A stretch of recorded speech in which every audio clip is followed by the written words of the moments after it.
I'm Sheldon Danziger, president of the Russell Sage Foundation, and the foundation supports research across the social sciences focused on, quote, improving social and living conditions in the United States.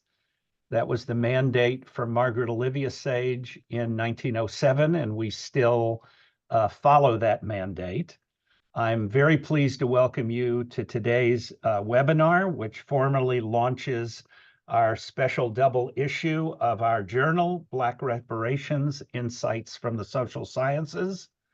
Our journal was launched in 2015. It's a peer-reviewed open access journal of original content by both established and emerging scholars. We've already published about 50 issues on some of today's most pressing social issues, of which reparations certainly is one of them. If you're not familiar with the journal, visit the journal website at rsfjournal.org. If you're not familiar with the foundation and are interested in our activities and funding opportunities, visit russellsage.org. Our presenters today are two of the four co-editors of the double issue, William Darity Jr., the Samuel Du Bois Cook Professor of Public Policy and African American Studies at Duke University. I should say that I've known Sandy since we were graduate students in MIT a few decades ago. I won't say how many decades. Our other co-editor is Dania Francis, Associate Professor of Economics at the University of Massachusetts, Boston. The two of them will discuss what leading social science researchers tell us in this issue about the history, the current state of the debate, and the feasibility of paying reparations as a way to redress the historical wrongs of slavery, Jim Crow, and persistent racial discrimination. Our moderator today is Jovan Scott Lewis, professor and chair of the Department of Geography at the University of California, Berkeley. He's a leading voice in the discussion surrounding reparations and was appointed by Governor Newsom to the state's Reparations Task Force, the first government-initiated reparations commission. He's also the author of Scammer's Yard, The Crime of Black Repair in Jamaica, and Violent Utopia, Dispossession and Black Restoration in Tulsa. He's going to provide a brief overview of the current state of the reparations debate, and then we'll have presentations by first Professor Francis and then Professor Darity. At the end, we're going to have time for a Q&A session. And if anyone who has a question, you can start entering them as the speakers are speaking. Submit them through the question and answer function. And then when the speakers have finished, I'll return to the screen and read the questions to them. We won't be able probably to answer all the questions. I see there are 90 people online now and other people will be joining, but the participants will all have access to all of the questions. So thanks to all of you who are attending. Thanks to Professor Lewis, Francis, and Darity for participating. I'm going to log my camera and audio off now. So Jovan, it's all yours. Thank you very much, Sheldon, and thanks everyone for being here today. Sandy and Dania, we're looking forward to our conversation, and thank you for all of the work that you did in putting together this really amazing and really critical double special issue. So good afternoon, everybody. Again, I'm Jovan Scott Lewis from UC Berkeley's Department of Geography, and I'm happy to take part in this conversation on really the need for Black reparations that results from the double special issue titled Black Reparations, Insights from the Social Sciences. It's a topic that seeks to address the long-standing injustices faced by Black Americans whose ancestors were enslaved here in the country. The issue details various aspects of reparations for Black Americans, and the articles within the volume explore historical precedents, normative frameworks, and contemporary proposals for reparations, providing truly a brilliant and comprehensive examination of this really important and indeed complicated issue. Just as a brief overview of the special issue, which I strongly encourage you all to download and study very closely. The issue begins with an introduction that sets the stage by discussing the historical and contemporary context of Black reparations in the United States, outlining the key issues and debates surrounding reparations that provides readers with truly a foundational understanding of the key issues in the reparations debate. The articles examine historical precedents, looking at past instances of reparations, both within and outside the United States, analyzing the outcomes of these past efforts and drawing lessons that can inform current and future reparative processes, especially lessons for the ongoing work here in the United States. The discussions really are critical because they help us to kind of think past the normative and ethical foundations that have long led to a kind of stalling of reparative efforts in this country. And they do so by helping to, unpack and to, again, challenge and probe the kind of moral and ethical arguments for reparations that I think really represent a kind of advancement on our, conceptual commitments to and conceptualizations of justice, equity, and the notion of societal progress. Importantly, and I think this is where a lot of people do get hung up on the question of if reparations are in fact feasible. The issue includes analyses of economic models for calculating reparations, especially as it concerns matters of the racial wealth gap, which will be discussed today. Sorry, the screen keeps moving around on me. And so, through these in-depth case studies around specific reparations initiatives, such as those that take place at local governmental levels, or even more intimate programs that help to provide direct resources to underprivileged and discriminated African Americans, the issues go through a series of concrete examples of, in fact, how reparations can be implemented in practice. So overall, the issue, I think, represents a thorough exploration of Black reparations, drawing on insights from history, economics, ethics, and public policy to contribute to the ongoing conversation of justice and reparations for Black Americans, and indeed represents a comprehensive intervention from the social sciences on the subject. So before moving over to Dania and Sandy's presentations, I'm just going to briefly go over what I think is the kind of history of Black reparations in the United States. And I think, given my role on the California Reparations Task Force, some brief insight into, what it means and where we would like to go. So the history of Black reparations in the United States, as we know, is deeply rooted in a legacy of slavery and the persistent racial inequalities that followed it. The movement for reparations has evolved significantly over the centuries, gaining renewed momentum in recent decades. And so the special issue and this conversation really are important in providing an overview of some of the major milestones in the history of Black reparations, from early advocacy efforts to contemporary debates and initiatives, and again, how we can draw lessons to produce a future of justice for African Americans. So the call for reparations in the US, with which we are most familiar, can be traced back to the years immediately following the Civil War. African-American activists and formerly enslaved individuals sought land grants and financial compensation as redress for the injustices they endured. However, less known was one of the earliest advocates for reparations, Elizabeth Freeman, who in 1781 won her freedom through a lawsuit but did not seek monetary compensation. However, Quack Walker, in his case, in the same year, sought both freedom and financial damages, setting a precedent for future reparations claims. There was also the case of Belinda Sutton, who brought a case in 1783 before the Massachusetts General Court. Belinda's enslaver, Isaac Royal, fled to Nova Scotia at the start of the American Revolution. With slavery effectively abolished in Massachusetts that year, Belinda petitioned the courts for a pension paid from Royal's estate. She argued that she was owed for her decades of unpaid labor. These cases, and especially their timing, placed the principles of freedom and liberty that drove American independence alongside the question of reparation. Accounts suggest that Belinda and these others were inspired by the nation's freedom and saw themselves as capable of incorporation into that then still nascent project.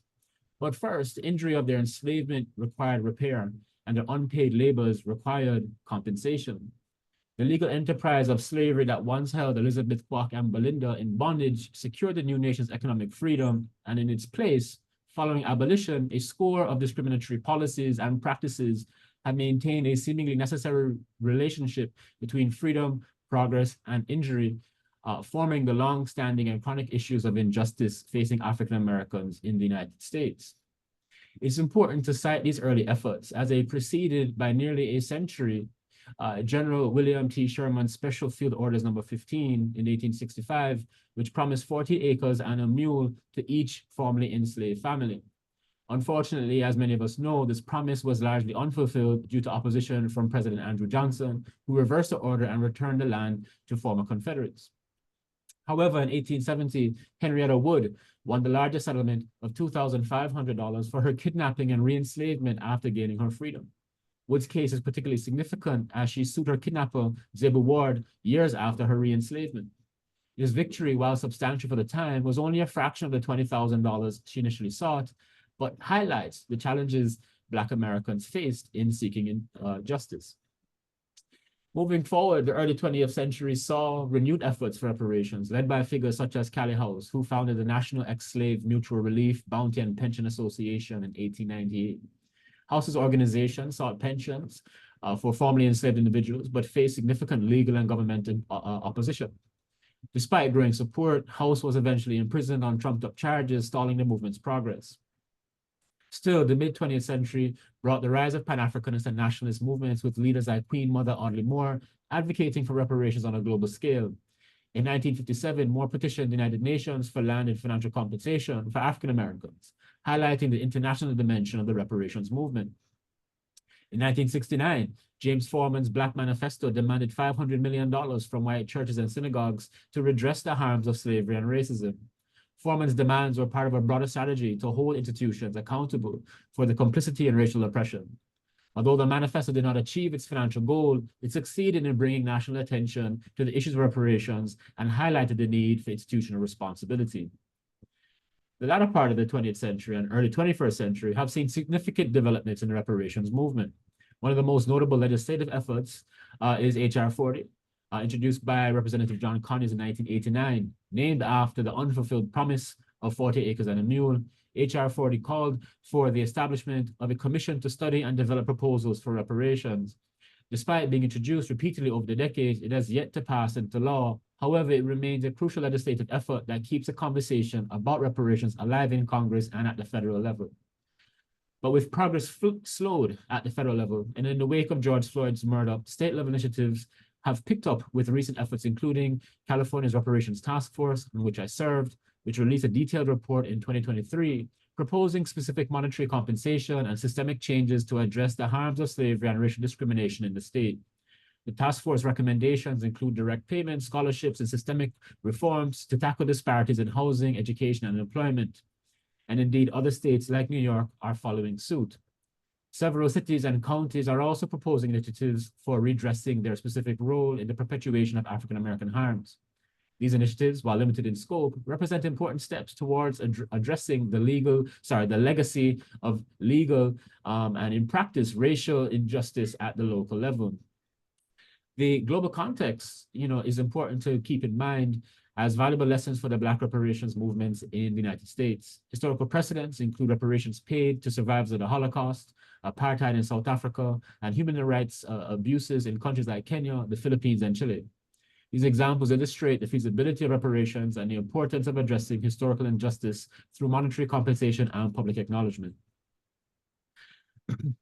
And returning to the US in 1988, it's important to recall that the US government formally apologized and paid reparations to Japanese Americans in turn during World War II, with each surviving internee receiving $20,000, acknowledging the violation of their rights and providing a model for addressing historical injustice. Despite these precedents and the momentum around redressing these long histories of African American harm, public opinion on reparations remains deeply divided, often along racial and partisan lines. studies have shown that negative racial attitudes are a significant factor in opposition to reparations, rivaling or exceeding the influence of political ideology. However, there is also evidence that education about historical injustices and the experiences of other groups who have received reparations can increase support for reparative justice. And so as the movement for Black reparations continues to evolve, it faces both significant challenges and opportunities, given that there are, in fact, precedent for accomplishing what we are advocating for. At the same time, the case for reparations has been the target of historical, political, ideological, and racial backlash, stemming from a broader racialized counter reaction to demands from Black communities for recognition and social justice. In Congress, Republicans have repeatedly blocked legislation that would establish a panel to study reparations. In some instances, Republicans have expressed their opposition to reparations in frankly racist terms.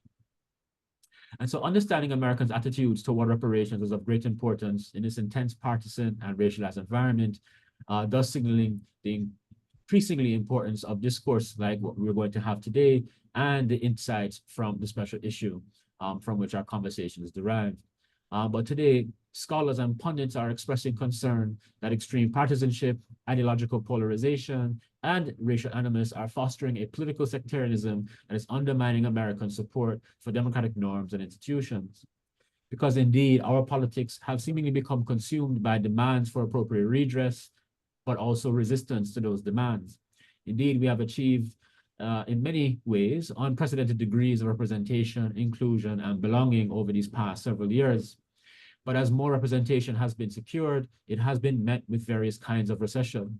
More inclusion has seemed to wrought fewer rights, as the developments and the demands that spurred them have been met with resistance through so-called anti-woke rhetoric and a troubling policy and legislative landscape that threatens almost every marginalized group across the country. Reason, I would argue, and reconciliation appear unlikely, as bathrooms and school boards have now become contentious political battlegrounds. This moment for many is daunting and unsettling, with both geologic and social temperatures rising. Our unsteady and cultural and political terrain confronts us with the upending of what we understood as guaranteed rights to marriage, reproduction, voting, and education. And so, with reparations being thrown into the mix, they may seem quite difficult, especially given that what might be easiest understood is our society seemingly have reached a political and cultural impasse. But I argue perhaps we should be seeing society as having reached the limits of our collective ability to imagine what freedom means, how it should feel, and what it should accomplish. So given that African Americans experience both contemporary discrimination, ongoing harm stemming from enslavement and Jim Crow, understanding how partisanship, ideology, and racial attitudes affect the issue of reparations is important, and our discussion today will shed light on the scope of our commitment to understanding these issues. And so to conclude and to move over to Dania, it's important to remember that over 2 centuries have passed and African Americans' historical and ongoing social injuries remain to be repaired. And like the coupling of reparations and a project of American freedom proposed by Belinda's and others' cases, I believe that reparations are needed today to fulfill whatever promise America holds. Indeed, by recognizing the deep-seated historical and ongoing harms experienced by African Americans and working towards concrete forms of redress, we can move towards a more just and equitable society. And while the increasingly visibility of racial justice movements has brought renewed attention to the issue of reparations, to move forward, the success of reparations will depend on continued advocacy, public education, and legislative efforts. As we continue to confront the legacy of slavery and systemic racism, the call for reparations remains a crucial part of the broader struggle for racial equity and justice in the United States. And so the contributions to this special issue stand as both a critical intervention and contribution to those efforts. And so now I hand it over to Dania for us to continue that conversation. Thank you. Thank you, Professor Lewis, for that excellent introduction. I'm going to take 2 seconds to share some slides. Okay. So I also want to begin by thanking the Russell Sage Foundation for supporting and publishing this important double issue, including Sheldon Danziger, the board, the internal and external reviewers, and especially Suzanne Nichols, without whom I don't understand how anything in the world ever gets done. She's a dynamo. I'd also like to thank all of the authors of the wonderful pieces that make up these two issues, my co-editors, who it was a pleasure to work with, and of course, all of you here today. Thank you. So what I'd like to talk about today is equitable wealth in historic context in order to set the stage for further discussions about reparations. And I like to begin any discussion of wealth by reminding us all about the benefits of wealth, because there are reasons to examine wealth disparities separately and in addition to examining wage and income disparities. Wages and income impact a family's ability to meet day-to-day expenditures and can feed into a family's ability to accumulate wealth, right, through savings and investment of income. Wealth, however, provides additional benefits beyond those provided by stable wages and income. Having wealth can provide a protective safety net, helping families weather economic shocks, such as unexpected unemployment or inability to work due to adverse health events. Having wealth as a protective safety net may also reduce stress and anxiety and improve health outcomes. Wealth also provides access to opportunity. Households with greater wealth are better able to afford homes in neighborhoods with better schools, lower crime, and fewer environmental and health stressors. The risks associated with entrepreneurship can be less costly for higher wealth individuals who have more of a safety net to fall back on should their businesses not succeed. In that sense, wealth provides greater freedom to pursue self-actualization. Finally, wealth can provide access to beneficial social networks and access to those who wield political power. All of these benefits make it important to examine racial disparities in wealth. A team of economists that included Alora Derinencourt constructed a continuous series of white to Black wealth ratios in the US from 1860 to 2020, compiled from multiple historic and contemporary sources. This was a huge undertaking. For example, they digitized 50 years of state tax reports and benchmarked their estimates against multiple established data sources. For the more contemporary data, they relied heavily on the Survey of Consumer Finances. Additionally, and I think most importantly, they made their data publicly available for use by other researchers. So this figure was produced for a report that I worked on with Damon Jones, Bradley Hardy, and Fern Ramateur using the Derinencourt et al. Data. And it demonstrates the differences in Black and white wealth over time. The research from Derinencourt and co-authors tells us a lot about this relationship. While Black wealth has never really come close to white wealth, there have been periods of convergence over time. The greatest convergence between Black and white wealth occurred during the first 40 years after emancipation. From 1870 to 1900, the annual convergence rate was about 2.5%, while from 1900 to 1930, it was only 0.3%. Between 1960 and 1980, there was another period of increased convergence, an annual rate of about 1.5% as Black wealth grew. However, after 1980, there's actually divergence. The Black-white wealth gap grew larger over that time period, driven largely by an exponential expansion in white wealth. From the date of emancipation, Black households were at a significant disadvantage with regards to wealth accumulation. While the relatively small share of Black Americans who were free prior to the Civil War had accumulated some wealth and property, the vast majority of Black Americans were formally enslaved with virtually no property or wealth at the time of emancipation. Derinencourt and co-authors' estimates suggest that in 1860, 5 years prior to emancipation, Black Americans owned 2 cents for every dollar of white wealth.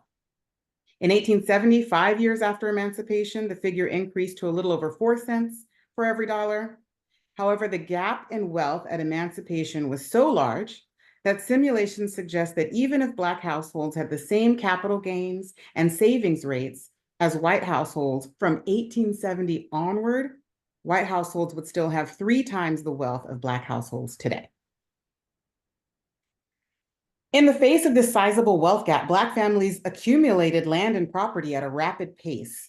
In 1875, Black families owned 3 million acres of land. By 1890, they had acquired 8 million acres. And by 1910, they owned over 16 million acres. This, however, would be the peak of Black farmland ownership in the United States, as the 20th century oversaw the rapid dispossession of Black-owned agricultural acreage. Black farmers had acquired this land against a backdrop of extreme racial violence, oftentimes directed at landowners. Luke McElroy, a Black farmer who owned 155 acres of land in Cherokee County, Alabama, was shot to death in 1949 by a neighboring white farmer over a property dispute. In Amity County, Mississippi, Reverend Isaac Simmons, also a Black farmer, was lynched by 6 white men in 1944 when he refused to give up his farmland to the men, who thought it might have valuable oil deposits. The men then brutally beat Reverend Simmons' son and ran him out of the county. The stories of these men and many others that are cataloged in the Burnham Nobles archive of racially motivated killings of Black people in the Jim Crow South at Northeastern University highlight the violent theft of Black farmland, often to the benefit of white farmers. In addition to theft by state-sanctioned violence, intimidation, and lynching, Black farmers also lost land through forced partition sales brought about by predatory third parties, through government misuse of eminent domain, including many cases in which Black landowners were compensated well below market value for their land, through discriminatory tax assessments and non-competitive tax sales, and through long-standing coordinated discrimination by USDA agents who wield power and control over access to credit and essential resources. By 1997, Black farmers lost more than 90% of the 16 million acres they owned in 1910. In a recent study, I had the opportunity to work with an impressive group of co-authors. We used county-level Census of Agriculture data to estimate the value of the lost Black agricultural land from 1920 to 1997. For all counties in each of the 17 mostly southern states that comprised over 90% of all Black-owned farmland, we calculated the yearly acreage loss multiplied by the county-level estimates of per acre land values. We then compounded those land loss values forward to the year 2020 at a rate of return of 6% per year for the appreciation of the land and a rate of return of 5% per year for the income the land could provide. Our results yield a cumulative value of Black land loss of about $326 billion, with a range of $265 billion to $359 billion, depending on which specification we use. To put this figure in perspective, if this represented the gross domestic product, or GDP, of a country, that country would rank 41st out of 213 countries in a world ranking GDP in 2020. This would be in the top 20% of countries, ahead of South Africa, Finland, and New Zealand. And we view this $326 billion to actually be a conservative estimate of the value of Black land loss for multiple reasons. This intergenerational aspect of land wealth is precisely what makes the estimation of historic Black land loss so relevant to discussions of racial wealth gaps today. As a result of having their land stolen from them, many Black landowners lost a valuable tool for wealth creation. Accordingly, while the children and grandchildren of white landowners reaped the benefits of ready access to capital, education, home ownership, entrepreneurial safety nets, the children and grandchildren of dispossessed Black landowners faced the perils of migrating to segregated inner cities, crime, poverty, and instability. In addition to, sorry, I want to come back to this. Give me a second.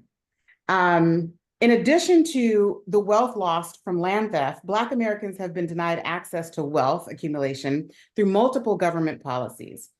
Just to name a few, New Deal social welfare legislation initially excluded 65% of Black workers from receiving Social Security benefits by excluding domestic and farm workers. The administration of aid to dependent children was allowed to be locally run at the request of Southern segregationists, who then systematically denied benefits to local Black populations through the dubious requirement of restricting funds to suitable homes. Unemployment insurance was also denied to domestic and farm workers and had the added requirement of demonstrating prior regular stable employment.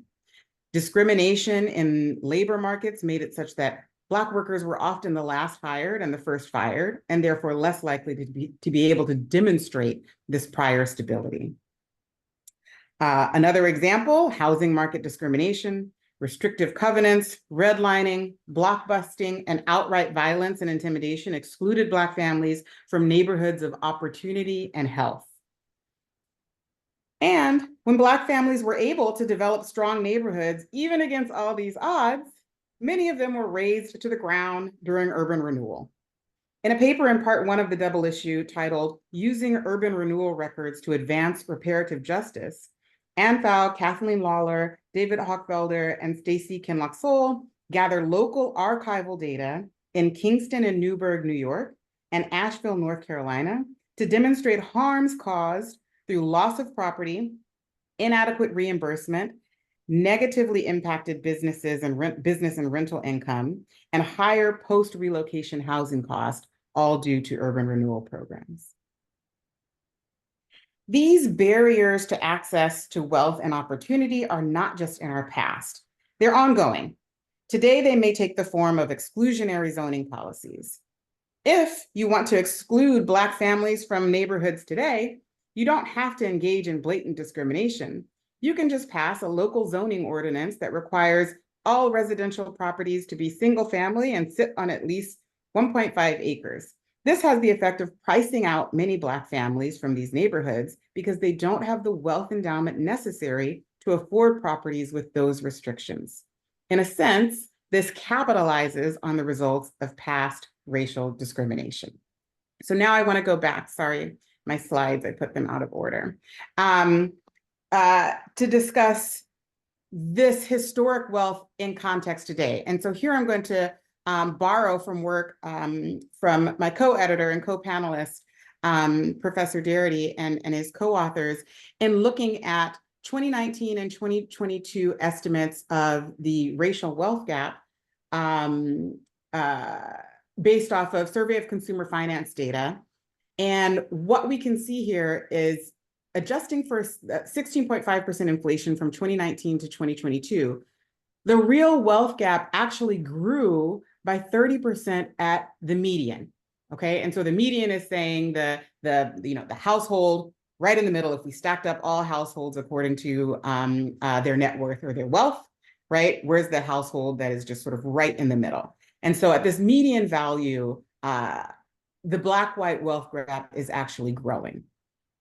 When we look at this comparison at the mean, right? So not just the median, but the mean, we see that number one, the racial wealth gap is much larger, right? 841,000 in 2019, growing to 1.15 million in 2022, and also grew at a rate of 21%. The main insight that we get from these numbers and from work that Professor Darity has done with co-authors is the importance of looking at the mean rather than the median when examining racial wealth gaps. Why? There's an extreme concentration of wealth in the US, right, at the top.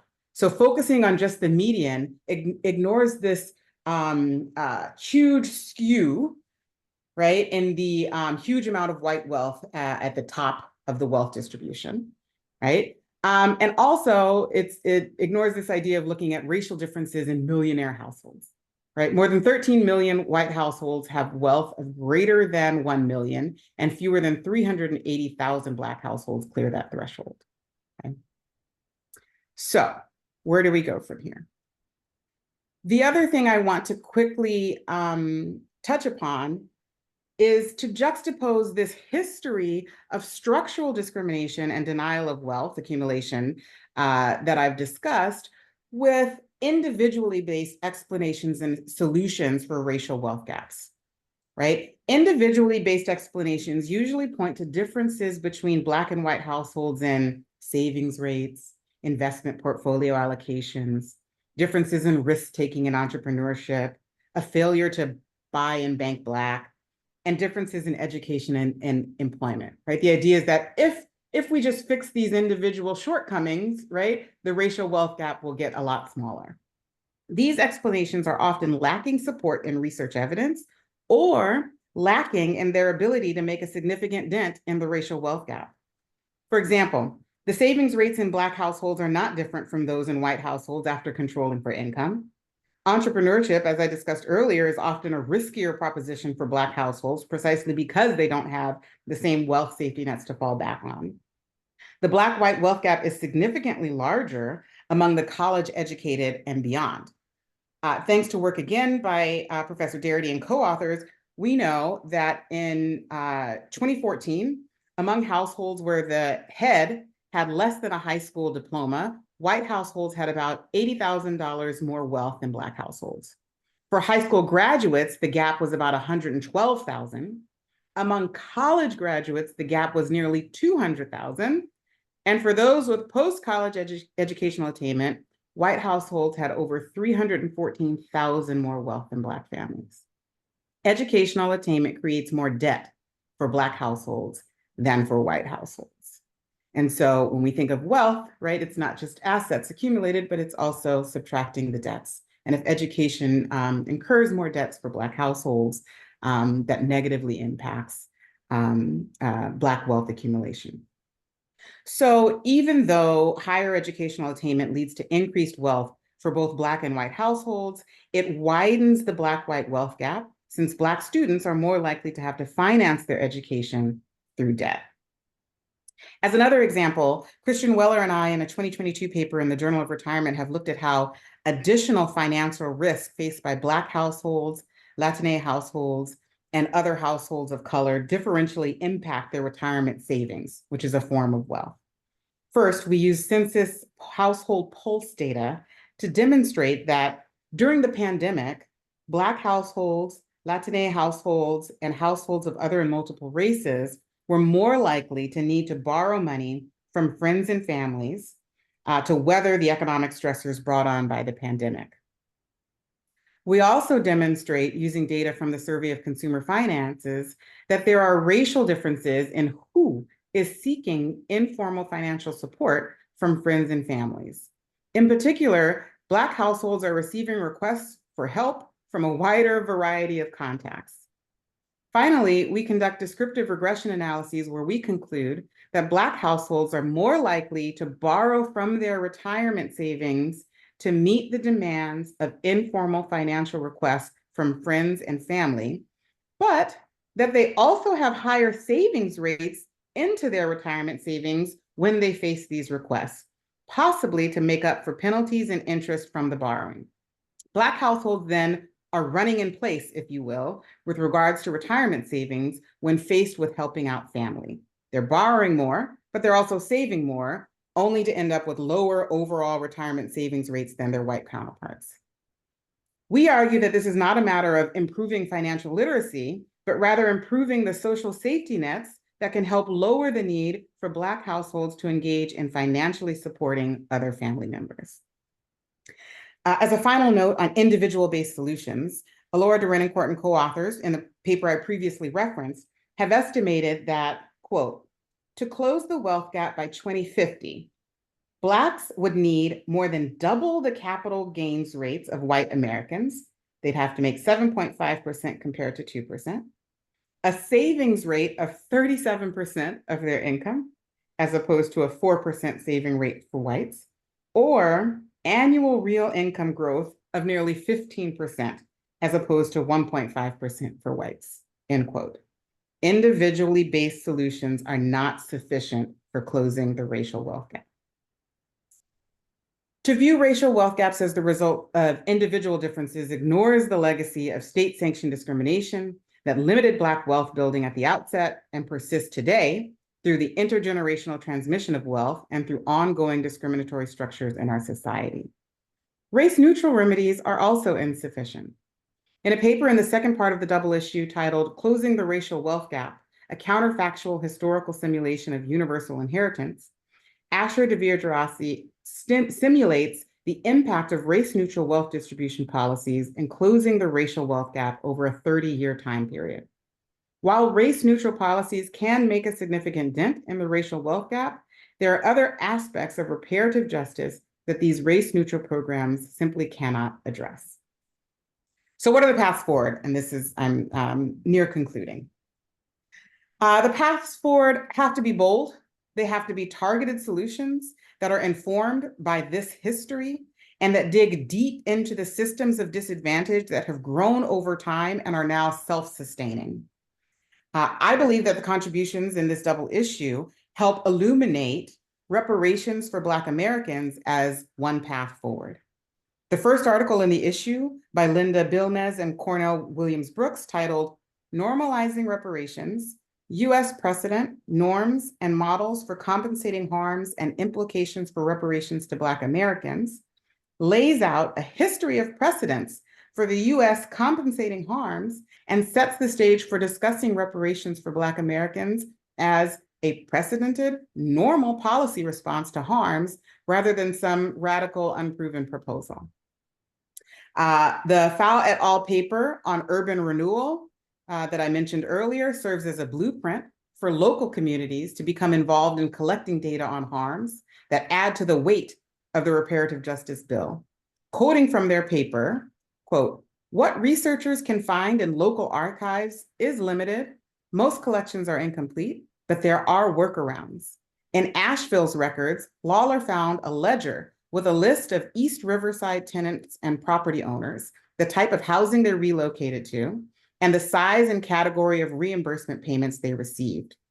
Oral histories, local newspapers, tax rolls, deeds, and city directories can also fill in some of the blanks," end quote.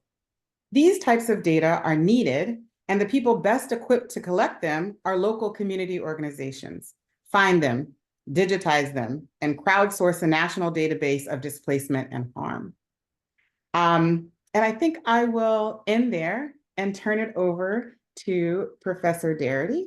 Let me stop sharing this. And thank you. Thank you. And I also want to say thank you to our two additional co-editors who unfortunately were not able to join us today, Thomas Kramer and Dania V. They made phenomenal contributions to the development of this double special issue of RSF on Black reparations. I would like to focus on the question of what features or attributes a reparations plan that's designed to address the history of atrocities in the United States directed towards Black Americans. What are the features that such a plan should take? And I'd like to focus on four questions that need to be answered. The first is, who should receive reparations? The second is, how much should be paid? The third is, who should pay? And the fourth and final question is, what form should the payments take? The structure that I'm going to talk about is one that was a consequence of the efforts that I've made in the long past with Dania to actually work on the question of the economics of reparations, and in the more recent time with my partner Kirsten Mullen, first outlined in some detail in our book, From Here to Equality: Reparations for Black Americans in the 21st Century.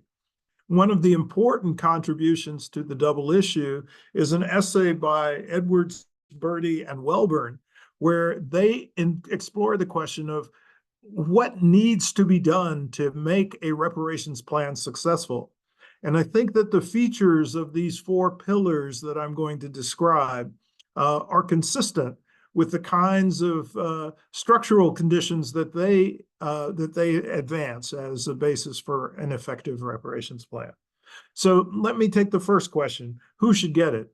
Who should be eligible to receive Black reparations? And here we run into a sharp controversy or difference of opinion between two perspectives.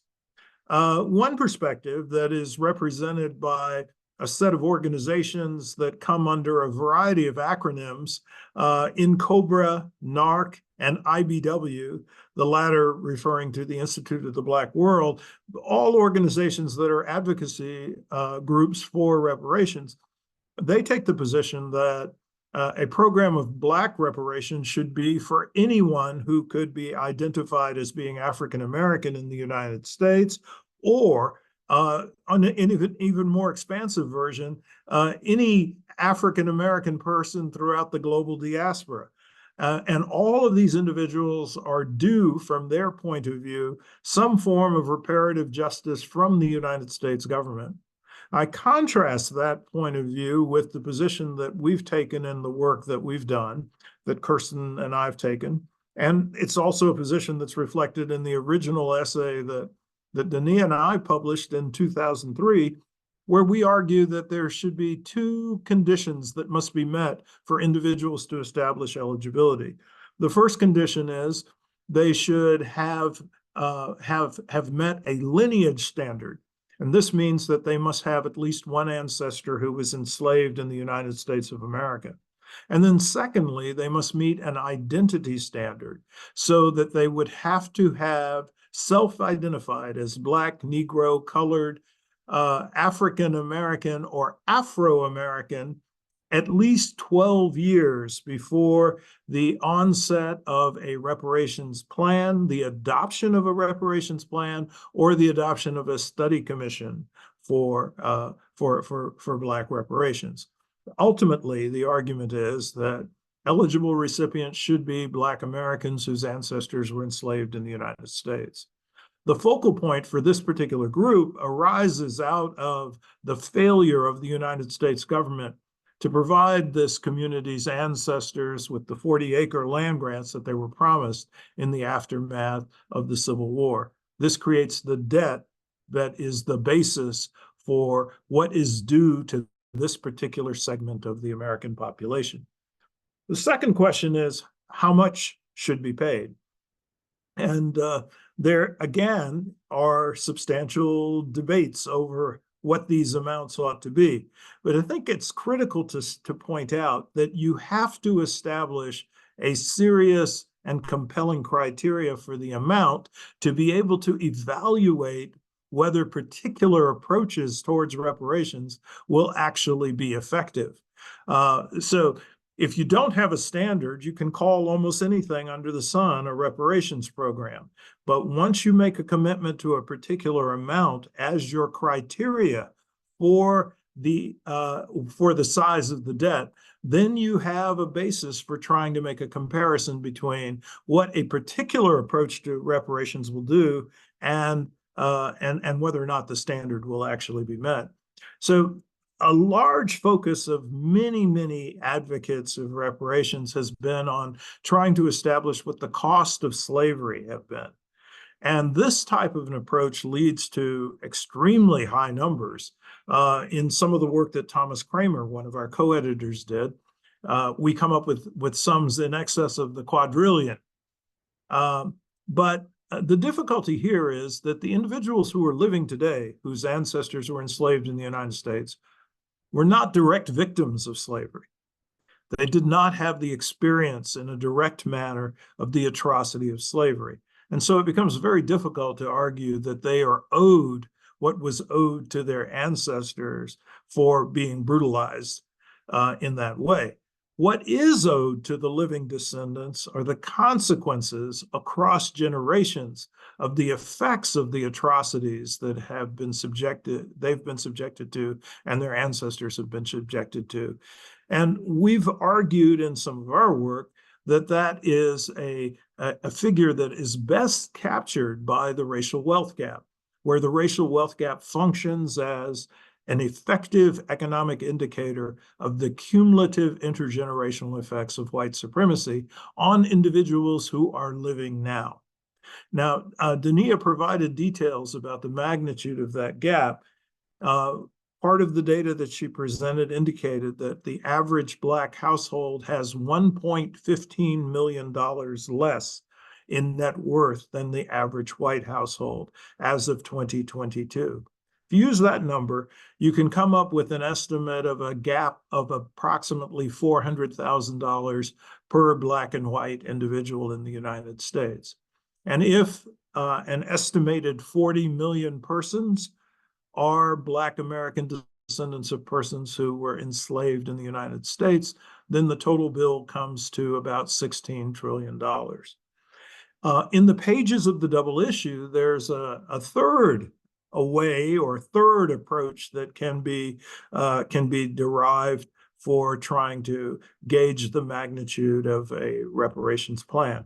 And this third approach is derived from an essay by Elizabeth Wrigley Field, in which she examines the cost to living Black Americans that are associated with the difference in longevity, prospects for longevity between Blacks and whites.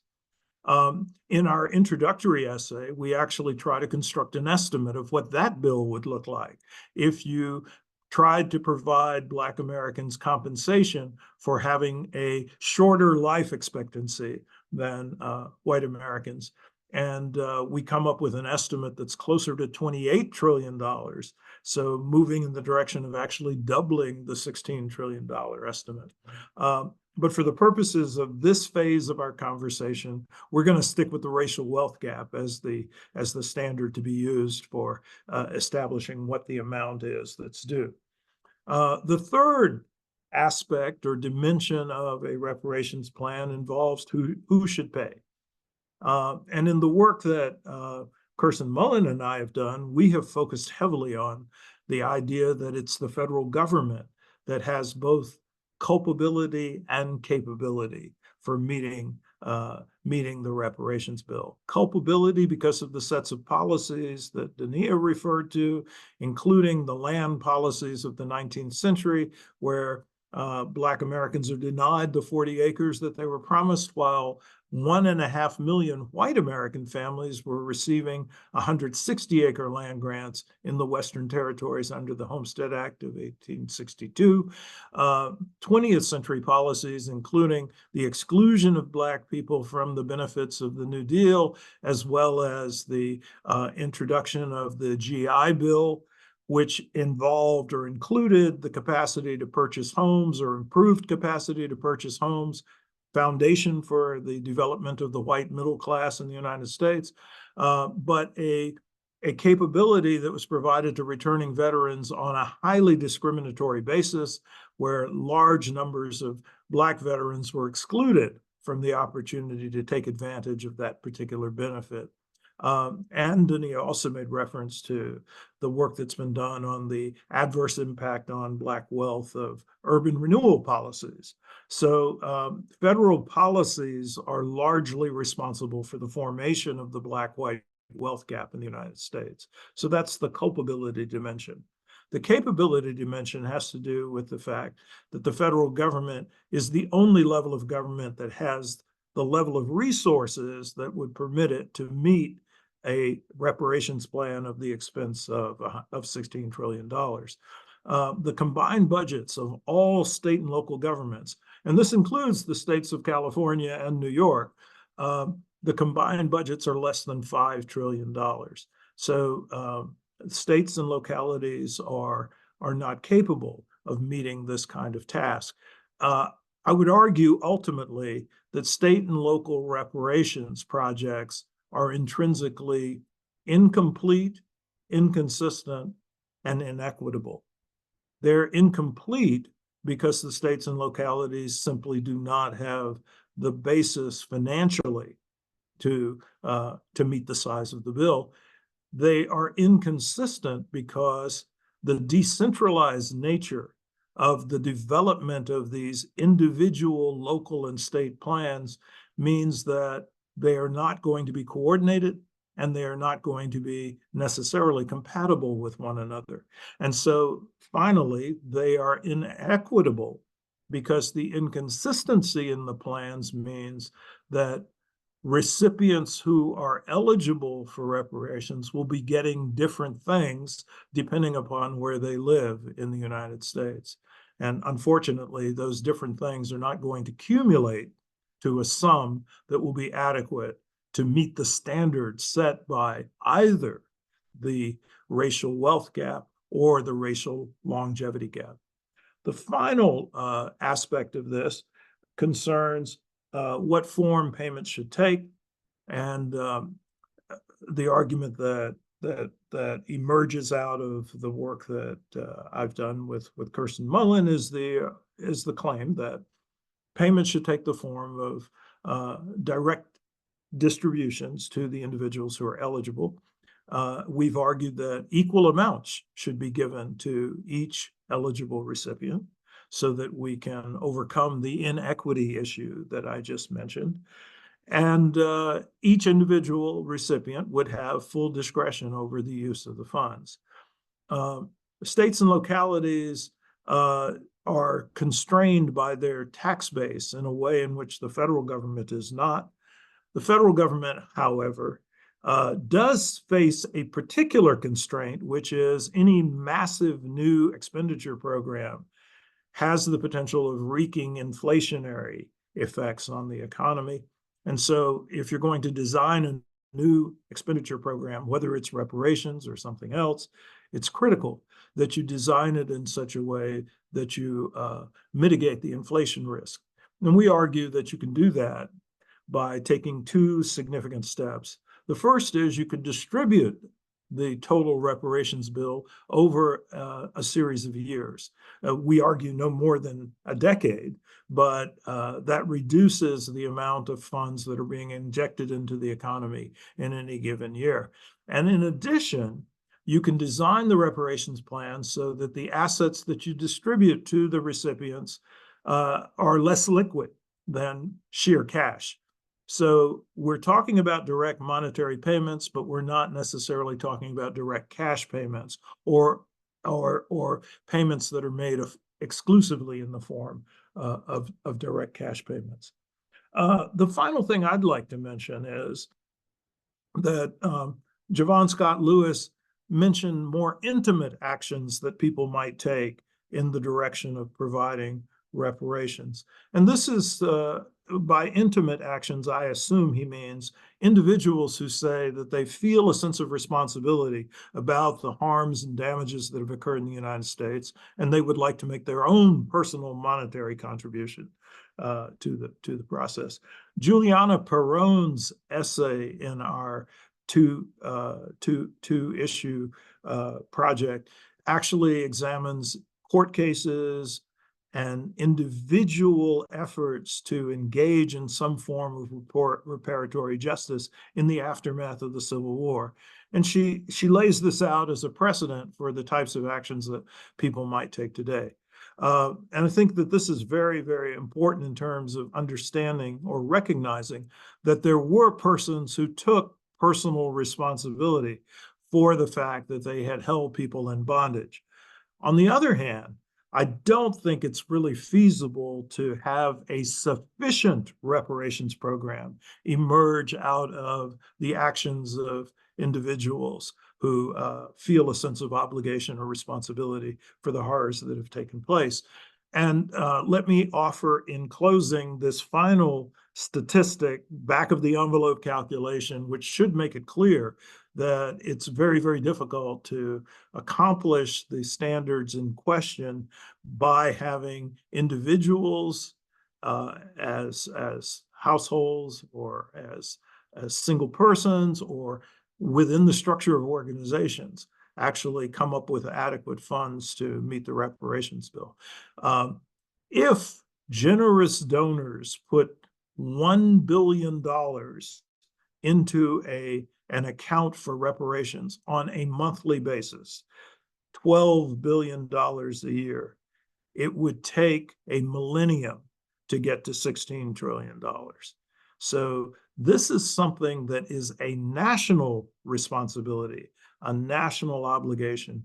And I think that the work that's been produced in these volumes is work that is a testament to the imperative of the United States taking full measure for what has been done to its formerly enslaved population and their descendants over the course of the lifetime of the Republic.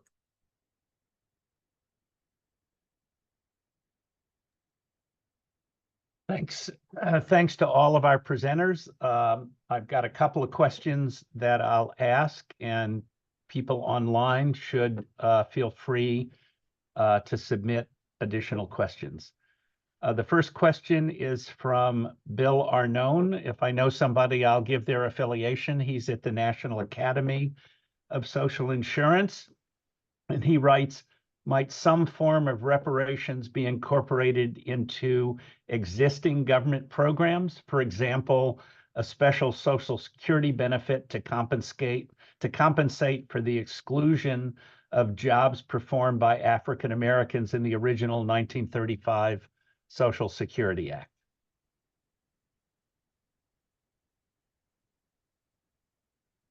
Should I take that one? Sure, I can. I mean, that's a great question. Yeah, let's see. I think that what I like about thinking along those lines is the idea of looking at the historical wrong and trying to address specifically the policy, the structure that was put in place that generated these differential levels of wealth accumulation. Where I hesitate with a proposal like that is then it becomes sort of difficult to encapsulate the full bill, right? Like, and it's almost starts to become a bit piecemeal. And I'll let maybe Sandy talk more about he and Kirsten's rationale and proposal, which he already did for thinking of the racial wealth gap as the encapsulation of a lot of these wrongs, as opposed to sort of working bit by bit. The working bit by bit helps to dismantle some of the structures. So I think from a standpoint of pointing out the structures and the sources of inequality, it's good. But from a point of a bill for reparations, I think the racial wealth gap is a better target. Yes, working bit by bit facilitates cataloging the atrocities accurately. But there really are two very different ways of trying to think about how you might calculate the bill. One way is to enumerate each of the harms, assign a dollar value to each one, and then add it up.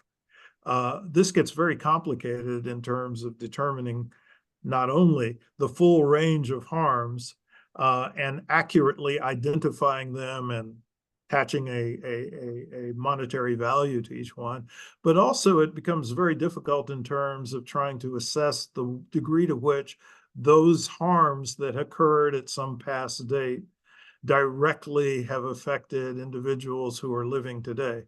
In contrast with trying to find a summary statistic that, as Dania put it, encapsulates the long-term effects of a variety of atrocities.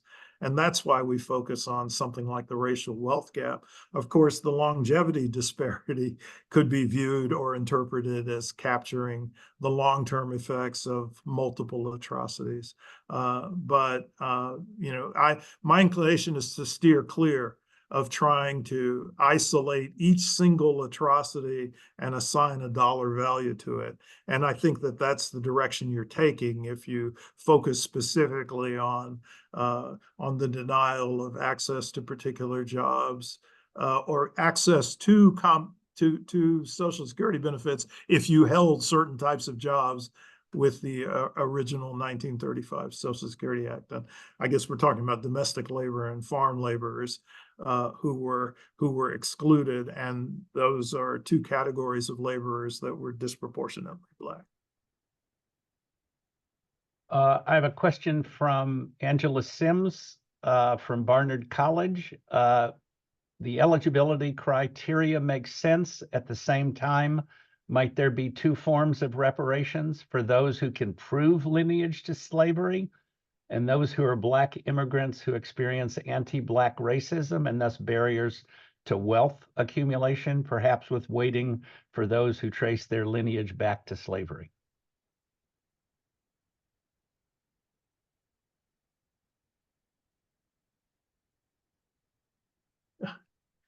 Okay, I feel like I'm talking too much, but I'll take this one. The argument that's made for focusing on Black Americans who can establish that they have a lineage to slavery as it was practiced in the United States, again, as I said, is tied to the fact that there was an unpaid debt that's associated with the promise of 40 acres. And the denial of that promise results in setting up these adverse intergenerational effects in terms of the wealth position of living Black Americans in the United States. More recent immigrant Blacks have not been privy to that particular history, so that the formation of their wealth position, the formation of their economic outcomes, is not something that's a direct consequence of policies that were pursued in the United States. Now, certainly they have been exposed to discrimination, but I would argue that they, as well as Black Americans who are descendants of U.S. slavery, need to pursue legal recourse as compensation for those kinds of discriminatory actions. That's not a foundation for reparations. To give you a further illustration, people frequently talk about affirmative action as some form of reparations. I would argue it is not. Affirmative action is a type of anti-discrimination measure. We don't seem to have much access to it anymore, but it is not compensation for the cumulative effects across generations of white supremacy. And so, and that is what is due to the living descendants of Black Americans who were enslaved in the United States. So I'm going to ask this question to Jovan because Sandy has made clear that he thinks this is a federal responsibility, but Jovan has been working with the commission in California. Morgan Malachi asks, while these state initiatives are still going on, can guidelines for the states be made by the panel? So I think we'll let Jovan answer that. Sure, thank you, Sheldon. And thank you, Morgan, for the question. If I could just, go back to the last question quickly, just to say that, the question of eligibility was hotly debated in California. And we ended up going with a lineage-based model. And, at some point, I had to kind of articulate it this way to some of my colleagues on the task force, which is that the bill in California, and this helps get to Morgan's question somewhat, asks for us to look at slavery and its lingering effects, right? So this is not just about reparations for slavery, which in California is a very really complicated question, but especially its lingering effects. And so in dealing with the question of lineage and eligibility, the argument that I put forward, and to be clear, I drafted the motion for the lineage-based eligibility, was that if we're dealing with the particular harms, right, we are dealing with a set of harms that originate with policies coordinated against a very specific group of people, right? And so when we begin to think about that population and as they carry forward through time, we're seeing the kind of development and evolution of policies, discriminatory policies, that in fact are formulated based upon that foundational relationship and response to the problem of emancipated African Americans. And so the policy landscape in the history of racial discrimination as a policy landscape has foundationally been set as a response to that so-called problematic community. And so lineage is important in that way. So as far as the kind of state form, the question that we had to ask ourselves was simply what responsibilities does the state have to their perpetuation of largely federal policies that induced harms against African Americans? And so I think that's the relationship that we kept at the forefront of our minds as we continue to think through some of these issues. So the issue of urban renewal, for example.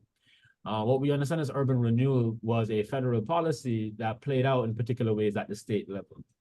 And so for us, what that meant was that the work at the state level did not substitute for the necessary work at the federal level, but it was showing the relationship between how policies are enacted and how they are experienced at the local level.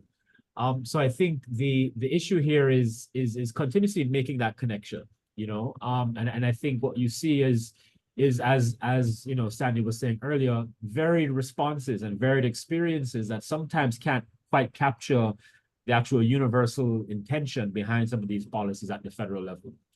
But this is the relationship that we try to address in the state work in California. Yes, I think things would have been better had we had a situation in which reparations had been adopted at the federal level, and then states and localities could have made the decision to engage in supplementary policies. But unfortunately, the way in which the movement has unfolded is the reverse direction, and it creates a set of problems and constraints that we otherwise wouldn't be faced with. That's precisely right, because that's exactly how the harms were initiated, from the federal level, and they were experienced and articulated in various ways at local and increasingly local levels. A question from Deandra Durand, who's a staff member at the Russell Sage Foundation. Given the Supreme Court decision on affirmative action last year, what's your view on whether reparation policies would be deemed unconstitutional by the Supreme Court?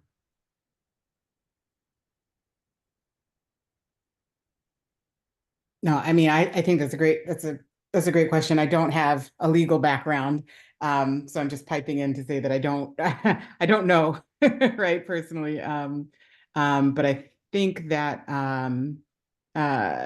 it's important to think about the feasibility of any proposed reparations program, and which is what some of the articles in the double issue try to do.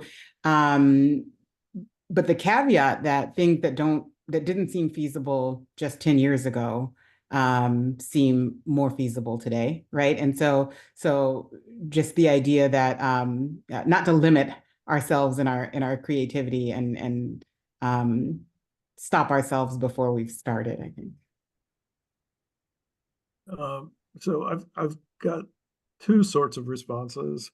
One is that I think that you could make the argument that the deployment of the lineage standard is not inconsistent with the door that seemed to be left open in the Supreme Court's decision, where they struck down so-called race-based affirmative action, but there was some suggestion, even from people as peculiar as Clarence Thomas, that had affirmative action been designated for a community that had been subjected to a specific type of harm, it would have met their strict scrutiny standards. Now, I think that the current Supreme Court will do whatever it wants to do in terms of their attitudes towards particular policies. So I wouldn't rely on that opening.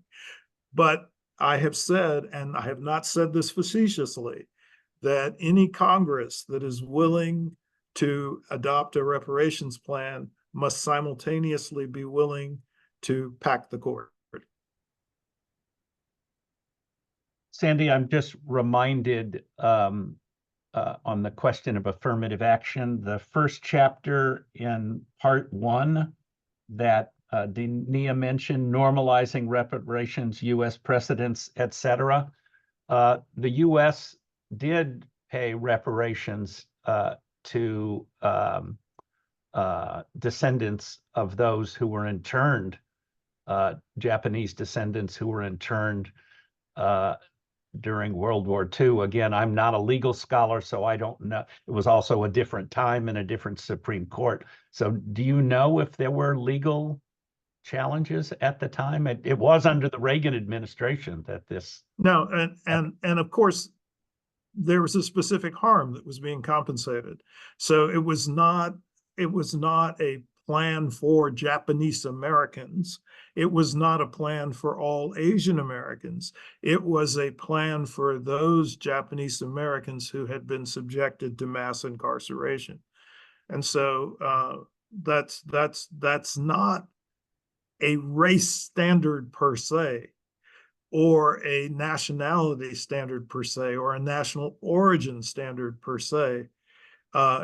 It's not coincidental that all of the people who were subjected to mass incarceration during World War II were Japanese ancestry, were of Japanese ancestry, but it's because of the nature of the harm that they were receiving compensation, not just because they were Japanese Americans.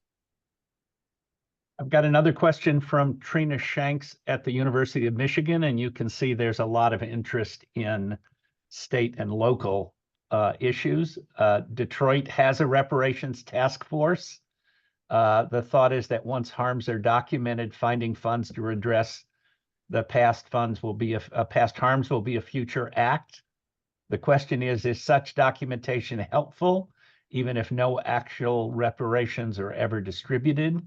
Also thinking about the 100-year-olds in Tulsa that are still waiting for compensation. I haven't weighed in on the local discussion yet, and I just want to add that while I think that I agree that a national effort is the most appropriate way to go about reparations for Black Americans, I think that part of how historically, right, activism in the U.S. plays out is through grassroots local efforts, and those efforts are valuable in getting people on board and talking about reparations, and I think swaying public opinion on reparations in a way that sustains the movement. And so to the extent that local reparations movements don't sort of detract, take away from a national, federally targeted reparations movement, I think there's benefits. And one of the benefits is exactly that, which you point out, which is the ability of local groups to really add to this idea of cataloging the harms. I should mention that Trina Shanks and colleagues are also contributors to the double issue, and they have a very valuable article that demonstrates that you can establish a platform for effectively distributing reparations, and that this is something that's entirely feasible. So I think that's what I'd like to mention at the outset. I think that, maybe Dania, you and I probably depart a bit on this. I'm definitely in favor of grassroots activism, but I don't think grassroots activism has to be directed at local policies. No, I agree. I agree. Yeah. And so I would love to see grassroots efforts that were actually devoted to putting pressure on the United States Congress.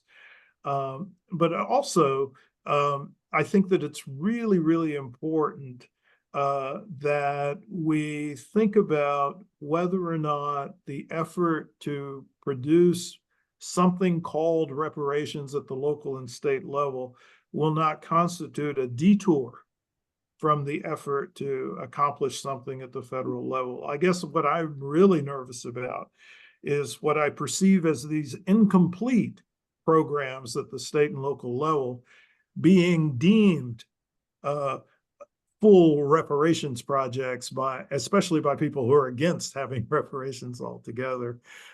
So that's something that I'm somewhat nervous about, but I am thrilled actually to see grassroots activism. I just wish it was pointed in a somewhat different direction. I have a second question from Angie Sims wanting to know what's your views on whether corporations should be held accountable. I think she's gives the example of insurance industry firms that trace their wealth to insuring enslaved Africans.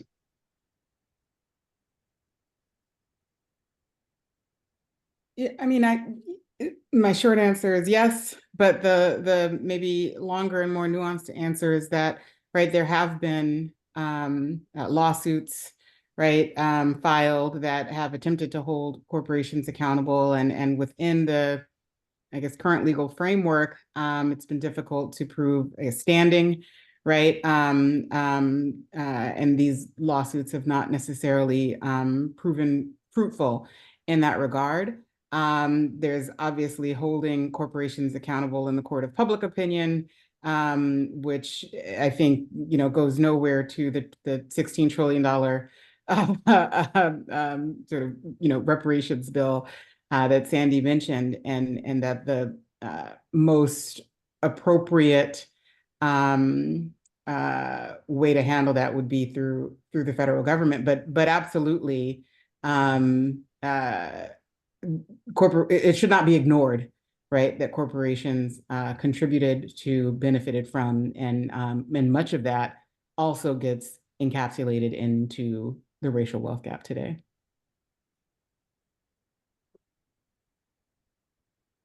We've got a comment from Kim T. I appreciate that folks are taking the time to write articles, but how are you reaching the general public outside of academia to get more buy-in and share the progress? Sandy, you could take this opportunity to mention that you have a second edition of your book out. I'll just turn it over to you on that. Well, I think all three of us, to some large extent, have been engaged in a variety of media-based outlets, whether it's participating on people's podcasts.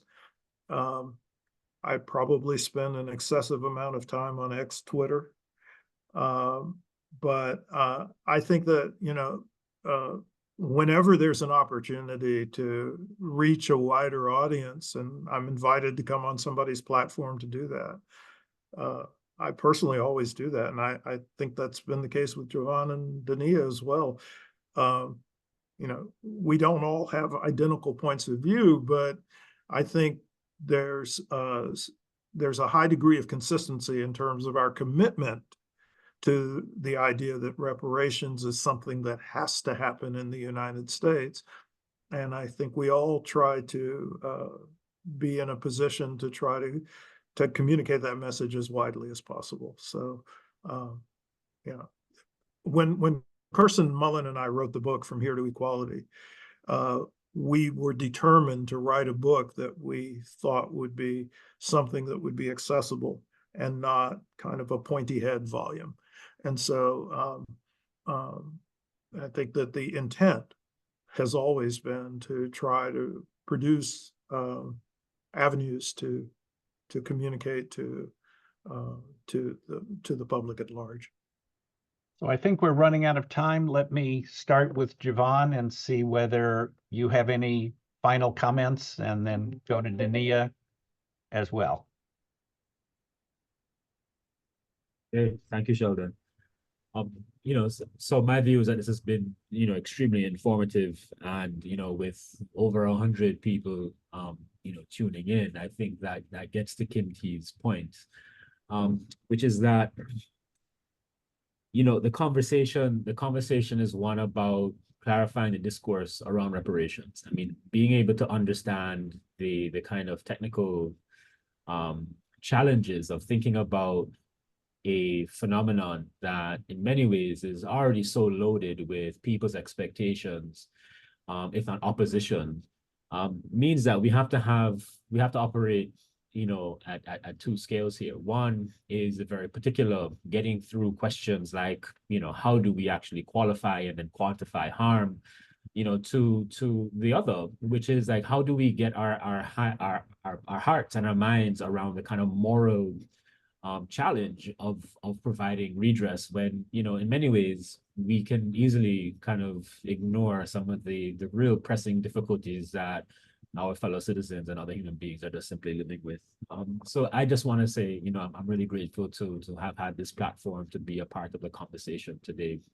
And I think it is again a credible intervention on this double issue in the movement for reparations, and especially around the real challenge of, you know, getting our heads, even if they're pointed, Darity, you know, Sandy, around some of the questions. Yeah. Thank- Dania, last word? Or Thank you. You know what, the conversation for reparations has been going on long before I was born, but I've been working on this for, you know, more than 20 years. And in that time, I've seen, you know, interest rise and go away, rise and go away. And this is the sort of longest sustained interest in reparations that I've seen. And it's heartening to me in that regard. And so I think that in the spirit of what Jovan was saying, right? Like, you know, each one reach one, right? Like talk to somebody. I also think that I don't know if you remember this. Of course, you remember this, Sandy. Sandy and I tried to we did eventually publish a paper called "Reparations as a Transfer Program." And while we were trying to get that through the peer review process, one reviewer was just like, "I'm not even going to go any further with looking at this because it just seems a pie in the sky, ridiculous notion of reparations for Black America. Like, it wouldn't even look right at the idea." And so I think we've moved, right? A lot of people have moved beyond that point. And I think the normalizing, right, is important, and the changing the narrative. And that's how social movements happen. And let me urge everyone, it's an open access journal. Please log on, read as many articles that are of interest to you. Send the links to your friends and colleagues. As I mentioned, there's a new edition of the Darity Mullen book. And we hope you'll stay engaged in this issue. So I want to particularly thank our presenters, but also thank the more than 100 or so people who are online. If you have questions that weren't answered, you can send them to the RSF address, and we can get those questions sent on to Sandy and Jovan and Dania. So thanks everyone for participating. Have a good afternoon.